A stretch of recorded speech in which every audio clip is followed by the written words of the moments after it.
El último bohemio.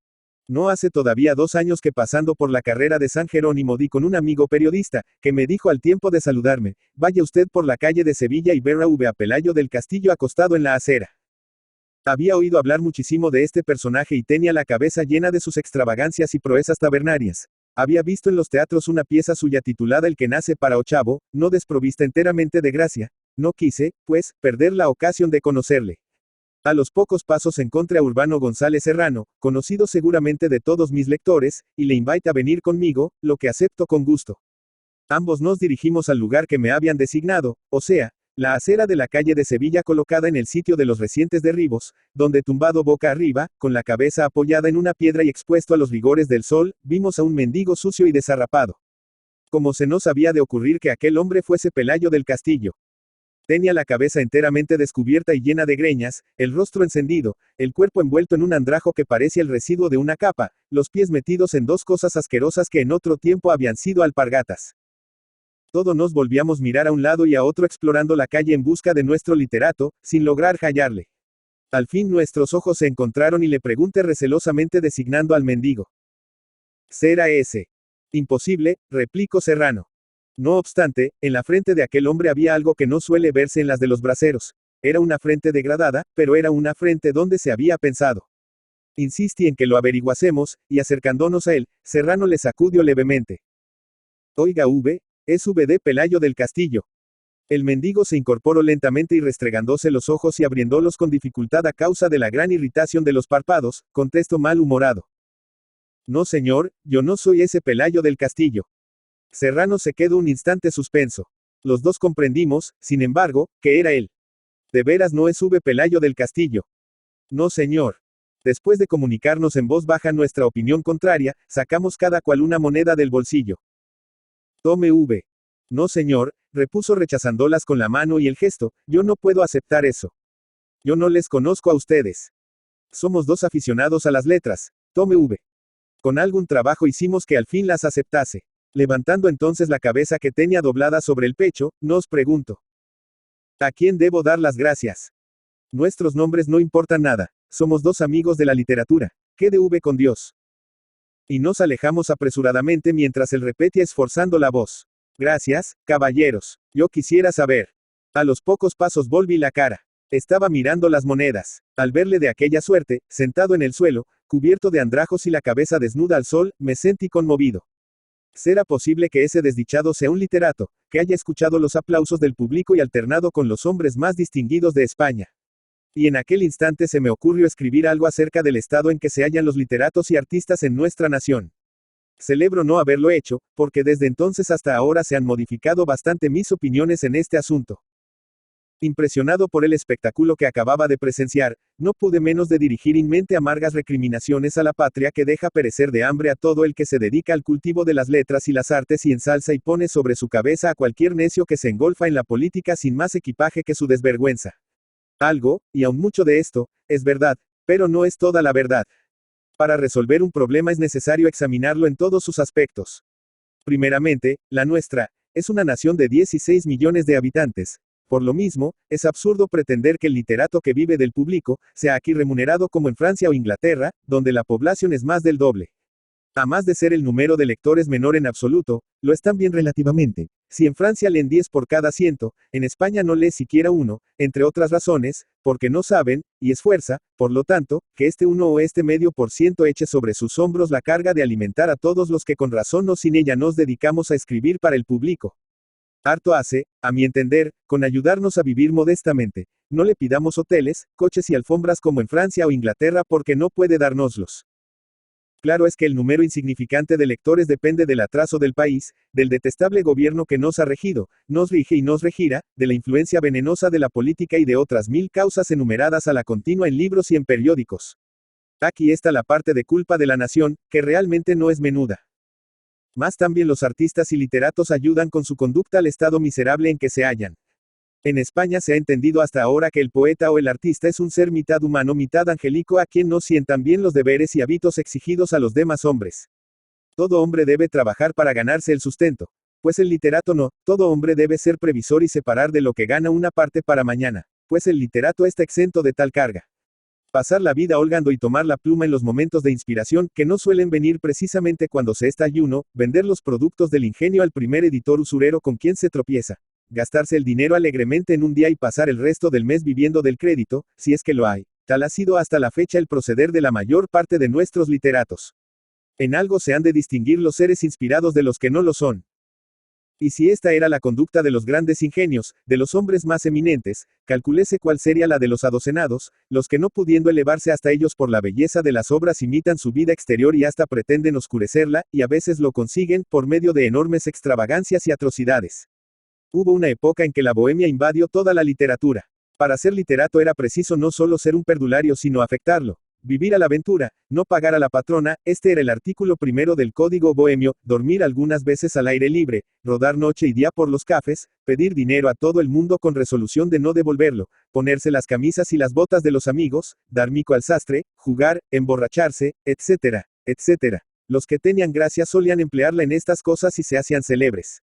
Todavía se cuentan con entusiasmo las pasadas que a sus patronas, sastres y zapateros han jugado algunos escritores de menor cuantia, y hay quien les admira por ellas más que por sus obras. Quizá tengan razón, porque estos literatos tan chistosos para no pagar, no solían serlo tanto para escribir. De la falange de los bohemios, que repito comprende la mayor parte de los escritores que han parecido de 30 o 40 años a esta parte, algunos, muy pocos por supuesto, han conseguido inmortalizarse con sus escritos. Otros abandonando la literatura se han hecho personas formales y han entrado en la política o los negocios. Estos son los que mejor han librado. Pero uno que otro, o más viciosos o más soberbios o menos aptos han persistido con extraña tenacidad en su vida aventurera y en sus costumbres abyectas que los han conducido rápidamente a un abismo de degradación. El representante genuino de estos últimos, el más empedernido, el que gozaba de más notoriedad era Pelayo del Castillo, fallecido recientemente en el hospital. Este desgraciado fue víctima de su indolencia y de sus vicios, pero en parte también de las ideas dominantes en su tiempo acerca del papel que en el mundo debe el literato representar.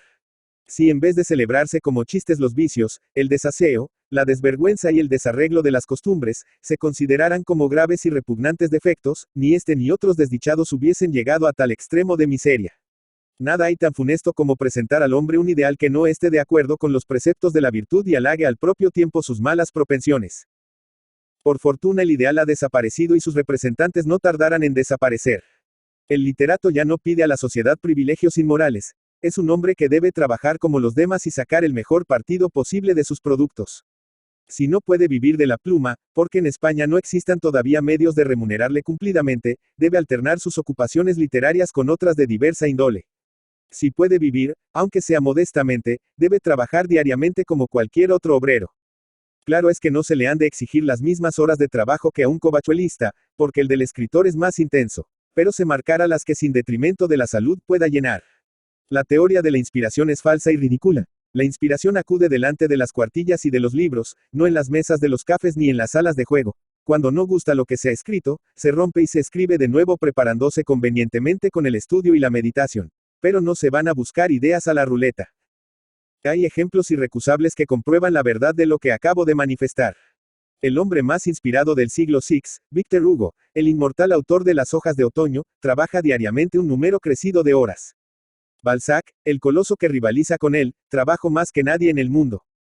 Ni uno ni otro han necesitado esperar la inspiración jugando a las 7:30. No obstante, es fuerza declarar que para hacer lo que estos hombres, además de su ingenio soberano, se necesita un gran vigor corporal que pocos poseen. Más a nadie se le pide sino lo que puede ejecutar buenamente. En España tenemos dos ejemplos notabilísimos. Uno es el del primero de los oradores contemporáneos, de Emilio Castelar, el cual se puede decir que trabaja de la salida a la puesta del sol como el último obrero, haciendo sudar a todas las prensas del orbe y atendiendo al propio tiempo a sus tareas políticas. Es de la raza de los atletas como Víctor Hugo y Balzac.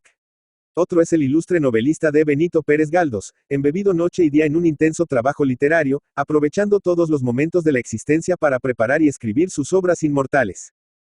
Abandonemos, pues, para siempre el romanticismo bohemio, plaga de nuestra literatura, que degrada al escritor y lo pone a merced de los intrigantes políticos y de los especuladores avaros.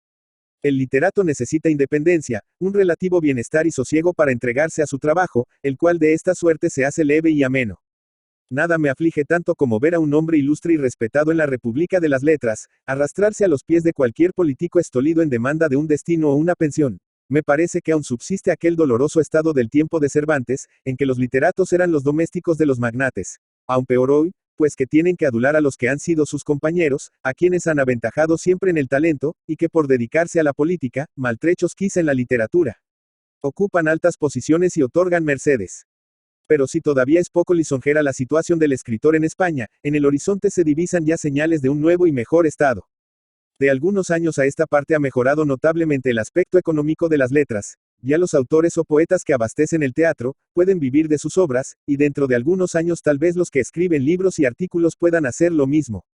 Se fundan casas editoriales serias y acaudaladas en sustitución de los editores sórdidos e ineptos que antes se lucraban con la miseria del escritor. Muchos literatos administran sus obras con acierto, otros se hacen pagar dignamente, y casi han desaparecido los necios que por verse en letras de molde escriben de balde.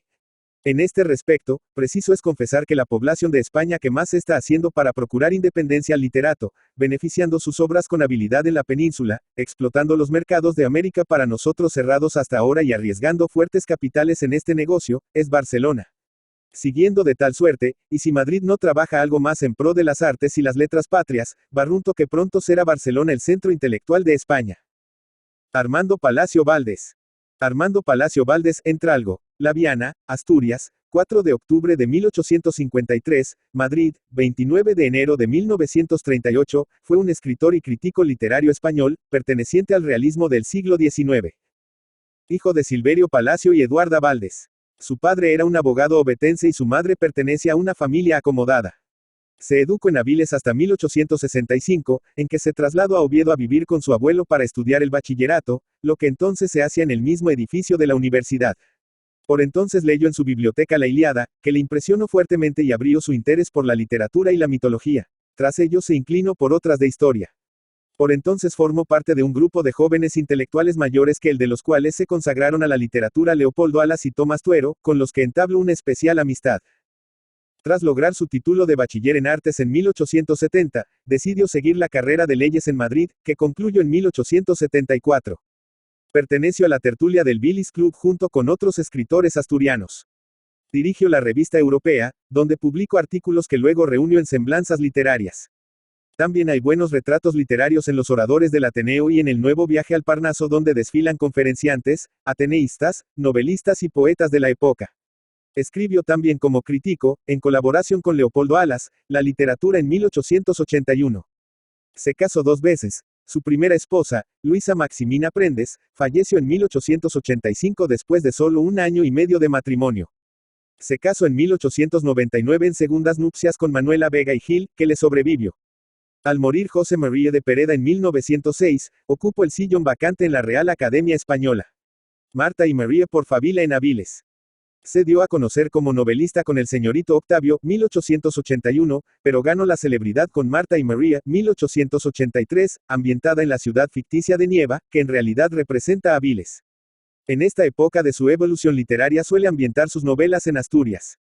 Así ocurre también con El idilio de un enfermo, 1884, que es quizá su obra más perfecta por la concisión, ironía, sencillez de argumento y sobriedad en el retrato de los personajes, algo que Palacio Valdés nunca logró repetir. También de ambiente asturiano son José, 1885, y El cuarto poder, 1888, donde de la misma manera que en La regenta de Leopoldo Alas se realiza una sátira de la burguesía provinciana, se denuncia la estupidez de los duelos y la fatuidad de los seductores. Su novela Riberita, 1886, cuya segunda parte es Maximina, 1887, transcurre en Madrid y revela cierto pesimismo y elementos autobiográficos. Por otra parte, la obra más famosa de Armando Palacio Valdés, La hermana San Sulpicio, 1889, transcurre en tierras andaluzas, cuyas costumbres muestra mientras narra los amores entre una monja que logra salir del convento y un médico gallego que al fin se casa con la religiosa vuelta al siglo. La espuma, 1891, es una novela que intenta describir la alta sociedad madrileña. La fe, 1892, como su propio título indica, trata el tema religioso, y en El maestrante, 1893, se acerca a uno de los grandes temas de la novela del realismo, el adulterio, de nuevo en ambiente asturiano.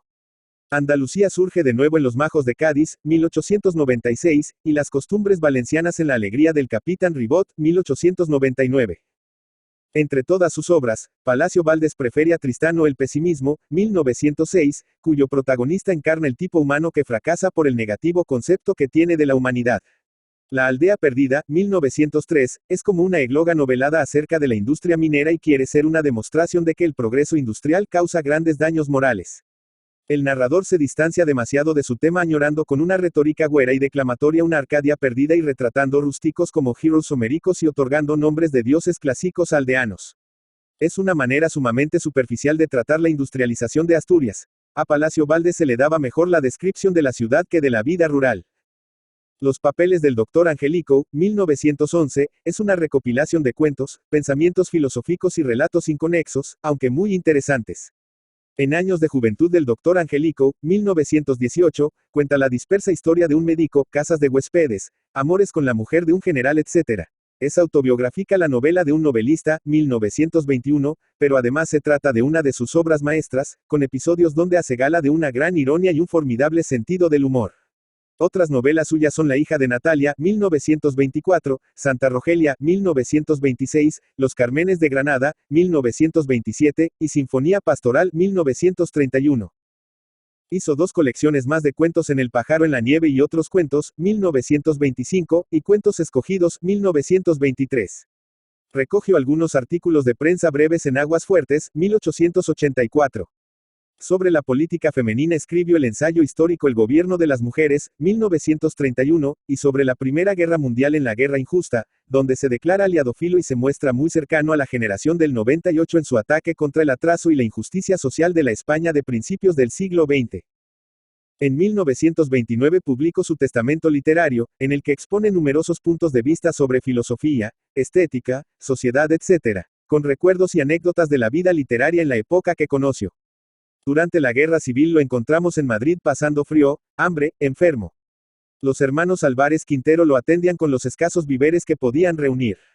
Palacio Valdés, el amable, el otrora célebre y celebrado, vanidosillo y fecundo escritor, moría en el olvido, sin ayuda, el año 1938.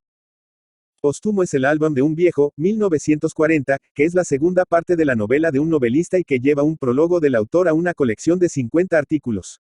Sus obras completas fueron editadas por Aguilar en Madrid en 1935, su epistolario con Clarín en 1941. Armando Palacio Valdés es un gran creador de tipos femeninos y es diestro en la pintura costumbrista. Sabe también bosquejar personajes secundarios. Al contrario que otros autores, concede al humor un papel importante en su obra. Su obra ha sido muy traducida, especialmente al inglés, e igualmente apreciada fuera de España. Es seguramente junto a Vicente Blasco Ibáñez el autor español del siglo XIX más leído en el extranjero. Su estilo es claro y pulcro sin incluir neologismos ni arcaísmos.